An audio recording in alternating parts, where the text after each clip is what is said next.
might seem at first like this lemma that we talked about in the previous section is only useful for motivating the definition of eigenvalues and eigenvectors, but this is actually useful because it tells us how we can diagonalize something. So let me remind you what it says. So map f from v to itself is diagonalizable if and only if there's a basis b and scalars like lambda 1 through lambda n to go along with it, such that f of bi is equal to lambda I bi. So implicit in the proof was actually a formula for how to diagonalize our matrix. And that, so basically, if you have this basis and these scalars here to go along with them, satisfying this property, then the diagonalization of your linear map is the diagonal matrix with lambda 1 through lambda n along the diagonal. And again, if you maybe like skipped over the proof, I highly recommend going back to the proof to like understand why that is true. But for the rest of this video, I'm just going to assume that you are comfortable with knowing why that is true. Note that we don't actually need to find like our change of basis matrix like at all with that. So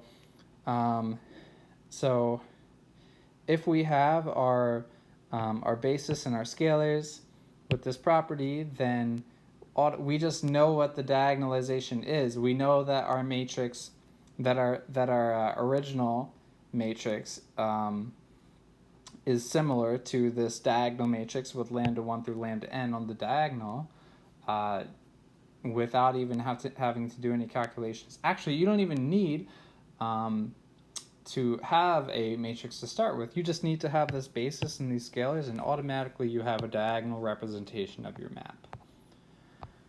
So I hinted at this last time. So for a linear map f from v to v, a non-zero vector w in v is called an eigenvector with an associated eigenvalue lambda if f of w is equal to lambda times w. So in this lemma, this basis is consisting of eigenvectors, non-zero eigenvectors, and eigenvalues associated with them. A lot of times people say that the eigenvectors can't be zero. I think it's fine to say that eigenvalues are zero, but eigenvectors can be zero vectors as long as the zero vector is not the only eigenvector to go along with an eigenvalue lambda, because f of 0 is always equal to like 5 times 0, for example. So if the 0 vector is the only vector such that f of w is equal to lambda times w, then you would not call lambda an eigenvalue. But anyway, that's a minor point. We're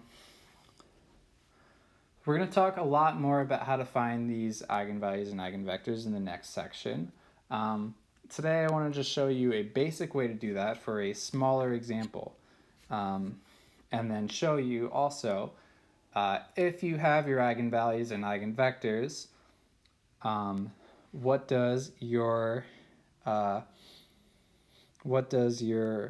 new map representation look like. So here's the example I want to work with. Let's diagonalize the matrix 1, 2, 0, 4. Okay, so we are looking for eigenvectors and eigenvalues here. So what we're looking for is we want b1 and b2 such that b1, well, also we want lambda 1 and lambda 2 such that 1, 2, 0, 4 times, I'm going to say b1 is equal to x1, y1, so this is our b1. is equal to lambda 1 times x1, y1. And 1, 2, 0, 4 times x2, y2 is equal to lambda 2, x2, y2. You might be asking, why do I have matrix multiplication here if my definition up here seemed like it only had something to do with a linear map here? A matrix always represents a linear map by saying that f of vector is equal to matrix times vector. And so this is the map that I am implicitly working with here. So a lot of times people just say that an eigenvector and an eigenvalue is just something for a matrix. But anyway, I digress. So this is what we're looking for. We want these vectors x1, y1, and x2, y2, and these scalars here that give us what we want. So anyway, let's do it. So I am just going to solve 1, 2, 0, 4 times xy is equal to, I'm just going to distribute a lambda, so lambda x, lambda y. I'm dropping the 1s and 2s here because I wanted to do it for like everything all at once. All right, the left side is equal to x plus 2y and 0x plus 4y. This is equal to lambda x, lambda y. So I get a system of equations. I get x plus 2y equals lambda x, and I get 4y is equal to lambda y. And so I could subtract lambda x and lambda y over, and I get x minus lambda x, which I could also write as 1 minus lambda times x plus 2y.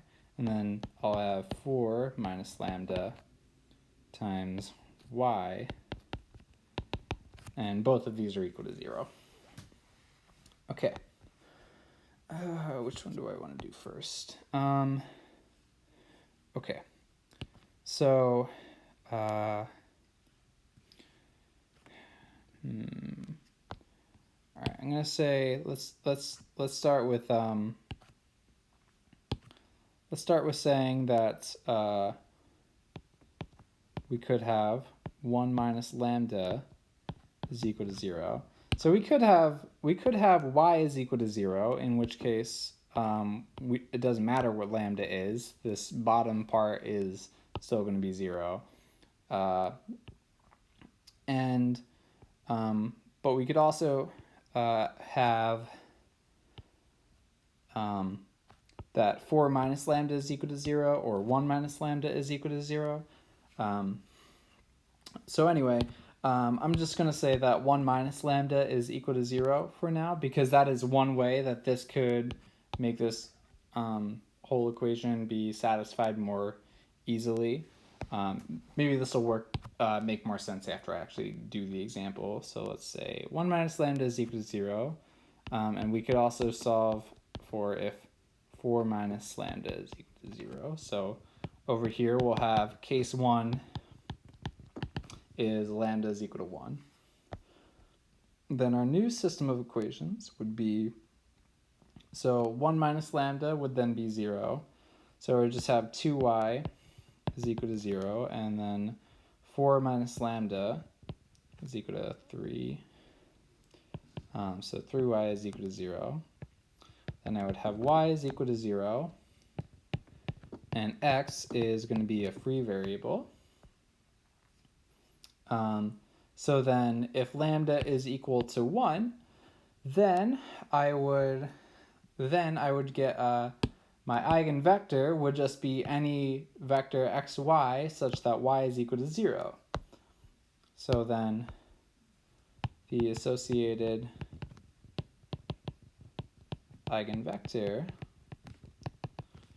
is of the form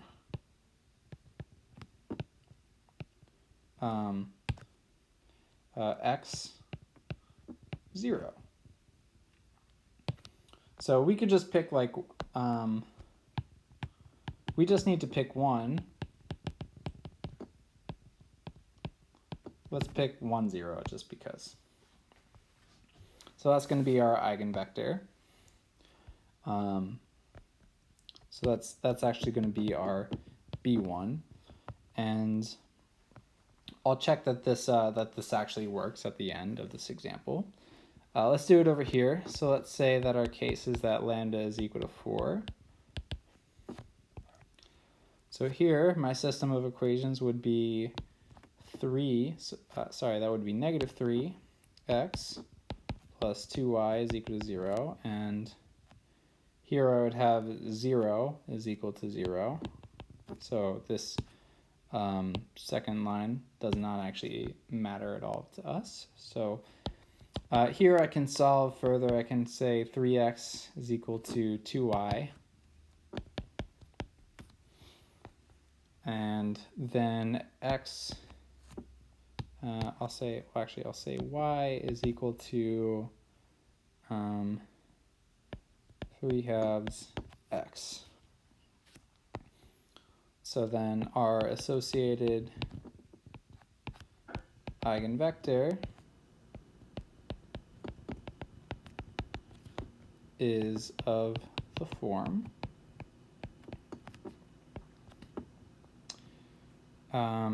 so x and then y, where y is equal to 3/2 x. And then we can pick any of this form to be our B2, and we could just pick x is equal to 2 and y is equal to 3/2 times 2, which is 3. Okay. So lambda 1 equals 1. Let me back out. Yeah, lambda 1 equals 1, lambda 2 equals 4.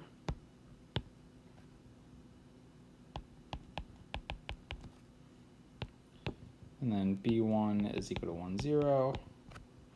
B2 is equal to 2, 3. What was our matrix A? It was 1, 2, 0, 4. So if I do 1, 2, 0, 4 times the vector 1, 0, what do I get? Well, I get 1 times 1. And we get a 0 times 1 plus 4 times 0. So this is equal to 1, 0, which of course is equal to 1 times 1, 0. So this works. So I have A times B1 is equal to lambda 1 times B1. So that one works. And then I could also do this times 2, 3. And then that would be equal to, let's see, 1 times 2 plus 2 times 3. So I get 2 plus 6 is 8. And then 0 plus 12. So 8, 12. And I could factor out a 4. And then the first entry would be a 2. And then the second one would be a 3. So this is our B2. This is also our B2. This is our lambda 2. So yeah, this works. Great. Okay, so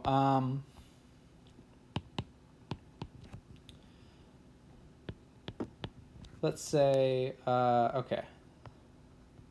So if I want to diagonalize this, really what I'm looking for is our basis B. So B is going to be the basis where I put those two eigenvectors in for my basis. So 1, 0 and 2, 3, that's my B1 and my B2. then the representation b to b of f is equal to lambda 1, lambda 2 along the diagonals, and lambda 1 was 1, lambda 2 was 4. Okay, and yeah, so that's how you diagonalize it.